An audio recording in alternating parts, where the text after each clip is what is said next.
केंद्र सरकार ने अपने 50 लाख कर्मचारियों और 65 लाख पेंशन धारकों के लिए 8वें वेतन आयोग के टर्म्स ऑफ रेफरेंस को मंजूरी दे दी है। अब 8वें वेतन पैनल को 18 महीने के भीतर अपनी सिफारिशें सरकार को सौंपनी होंगी। केंद्र सरकार ने दिवाली के बाद और बिहार चुनावों से ठीक पहले 8वें वेतन आयोग के लिए नियमों और शर्तों को हरी झंडी दिखाई है। टीओआर आयोग के कामकाज का दिशा निर्देश डॉक्यूमेंट है। ये आयोग के दायरे यानी कि स्कोप, उद्देश्यों यानी कि ऑब्जेक्टिव्स और सीमाओं यानी कि बाउंड्रीज को परिभाषित करता है। इसमें ये तय होता है कि आयोग क्या क्या समीक्षा करेगा, जैसे सैलरी स्ट्रक्चर, अलाउंस, पेंशन आदि। बिना टीओआर के आयोग का काम शुरू ही नहीं हो सकता। ये फैसला केंद्रीय कर्मचारियों और पेंशनर्स के लिए बड़ी राहत लेकर आया है। वेतन आयोग की सिफारिशें लागू होने के बाद उनके जीवन स्तर में सुधार होने की उम्मीद है। साथ ही उनकी बढ़ी हुई आय से बाजार में मांग बढ़ेगी, जिससे अर्थव्यवस्था को भी बल मिलेगा।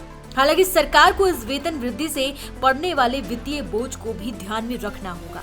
केंद्र सरकार ने 28 अक्टूबर 2025 को केंद्रीय मंत्रिमंडल की बैठक में 8वें वेतन आयोग के गठन से जुड़े नियमों और शर्तों को मंजूरी दी है।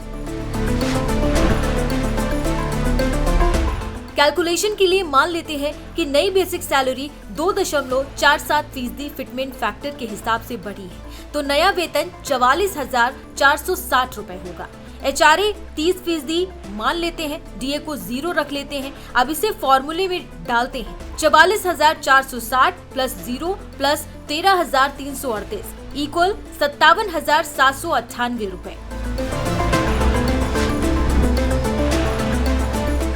कमीशन रिपोर्ट बनाते समय कई अहम मुद्दों पर गौर करेगा। इसमें देश की आर्थिक हालत और फिस्कल डिसिप्लिन, डेवलपमेंट और वेलफेयर खर्च के लिए पर्याप्त resources, non contributory pension schemes का भार, राज्यों की फाइनेंशियली हेल्थ, क्योंकि वो भी अक्सर सिफारिशें अपनाते हैं, और सेंट्रल पीएसयू और प्राइवेट सेक्टर में कर्मचारियों की सैलरी तुलना भी शामिल है। 8वें वेतन आयोग में फिटमेंट फैक्टर कितना होगा, इसका फैसला आयोग की अंतिम रिपोर्ट आने के बाद केंद्रीय मंत्रिमंडल करेगी।